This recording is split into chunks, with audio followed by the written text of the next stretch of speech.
Hello सबैलाई welcome छ हाम्रो धरान स्टिलको अर्को युट्युब भ्लग भनौँ न भ्लगमा युट्युबको भ्लगमा आज चाहिँ ठ्याक्कै यो जेठको 8 गते चाहिँ म अब कामको लागि निस्किसकेँ घरबाट। आज फेरि हामी एउटा नयाँ प्रोजेक्ट प्यानल हाउसकै लागि धरानदेखि बिर्तामोड हुँदै सोमबार बनियानी सोमबारेसम्म जाँदैछु। त्यहाँ एउटा पुरानो घरमाथि चाहिँ एसआई प्यानलको फर्स्ट फ्लोर पुरै एसआई प्यानल बनाउने कुरा हुँदैछ। त्यही साइडको लागि चाहिँ ठ्याक्कै म र दम्बर सर हामी दुईजना झापा जाँदैछौँ।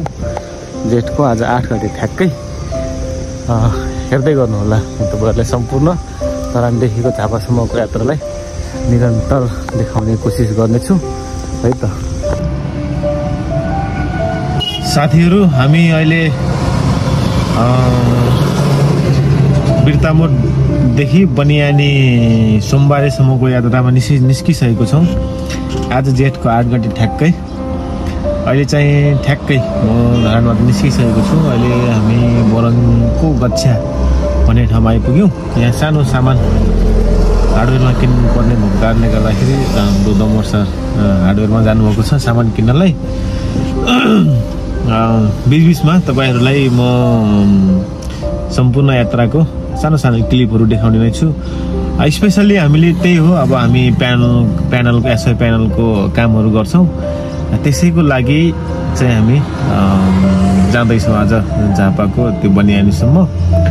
त्यहाँ चाहिँ स्पेसल्ली मैले जानकारी पनि सुरुमै गराइहालेँ। त्यो पुरानो एउटा आरसिसी घरकोमाथि चाहिँ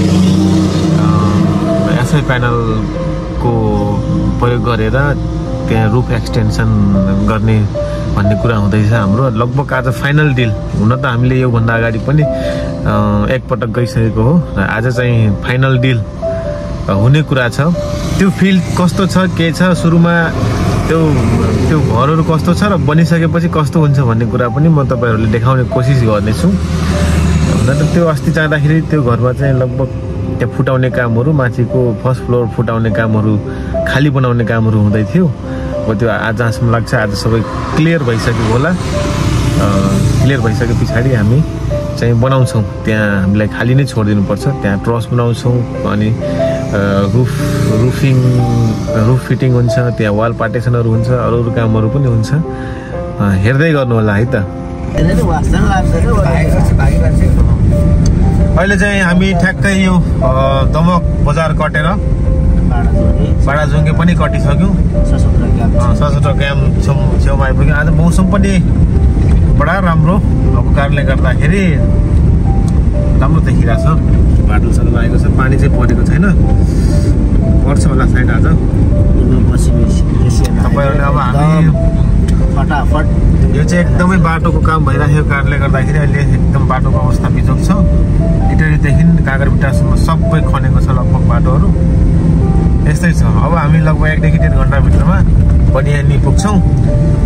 बनियानी हामीलाई त्यहाँ बनियानीको केरा सुपारीहरू देखाउनेछौँ। हाम्रो राजीवजी पनि हुनुहुन्छ आज हाम्रो साथमा। डमरजी त हाम्रो भइहाल्नु भयो, भाइरल मान्छे हो। अब बनियानी पुगेपछि म तपाईँहरूलाई हामीले बनाउने एसआई प्यानलको घरको सम्पूर्ण डिटेल्स त्यहाँनिर देखाउने छु है त। हेर्दै गर्नु होला, कि वाचिङ। ठ्याक्कैले हामी चन्द्रगढीमा आइपुगेर उखुको जुस साह्रै गर्मी भएको कारणले गर्दाखेरि उखुको जुस खाने कार्यक्रम हुँदैछ। यहाँ सबै टाइपको फ्रुट्सहरू छ, वाटरमेलनदेखि लिएर पाइनएप्पल सबै ओरेन्जहरू। त मर्छ राजीवजी पनि भइसन्छ के छ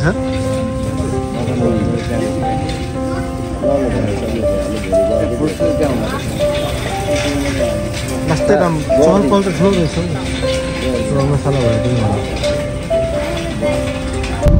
अहिले हामी ठ्याक्कै अहिले कति बज्यो? लगभग 3:30 4 बजीतिर चाहिँ हामी अहिले झापाको सोमबारेमा एग्रिमेन्ट एउटा नयाँ प्रोजेक्टको एग्रिमेन्ट भयो सक्सेसफुल्ली भनौँ लकी त नभनौँ जस्ट अब हाम्रो गर्ने कामै हो होइन एग्रिमेन्ट भयो भनौँ न एग्रिमेन्ट भएर चाहिँ हामी अहिले ठ्याक्कै बिर्तामोड हुँदै धरानतर्फ फर्किँदैछौँ मेरो साथमा हुनुहुन्छ मिस्टर डमर सर हाम्रो प्रोजेक्ट म्यानेजर सर अनि हाम्रो फर्निसिङ डिपार्टको म्यानेजर साहब हुनुहुन्छ हाम्रो मिस्टर राजीव शाहजी पनि हुनुहुन्छ अहिले ठ्याक्कै हामी एग्रिमेन्ट गरेर चाहिँ धरानतर्फ फर्किँदैछौँ अहिले ठ्याक्कै यो झापाको ज्ञाने चोक भन्ने ठाउँमा आइपुग्यौँ यस्तै छ अब त्यहाँको ठ्याक्कै प्रोजेक्टको भिडियो चाहिँ म बिर्सेँ अर्को भिडियोमा तपाईँलाई अब रनिङ प्रोजेक्टमा देखाउँछु अब अहिले चाहिँ विशेष त्यहाँनिर छलफल प्लस त्यहाँनिर विभिन्न कारणले गर्दाखेरि म बिर्सेँ त्यो भिडियो बनाउनै बिर्सेँ म त्यसको लागि म माफी चाहन्छु अर्को भिडियोमा तपाईँहरूलाई म त्यो घरको सम्पूर्ण डिटेल्स देखाउने नै छु त्यति बेलासम्म तपाईँहरू वेट गरेर बसिदिनु होला है अहिलेलाई यही बिटमा रहौँ है त धन्यवाद।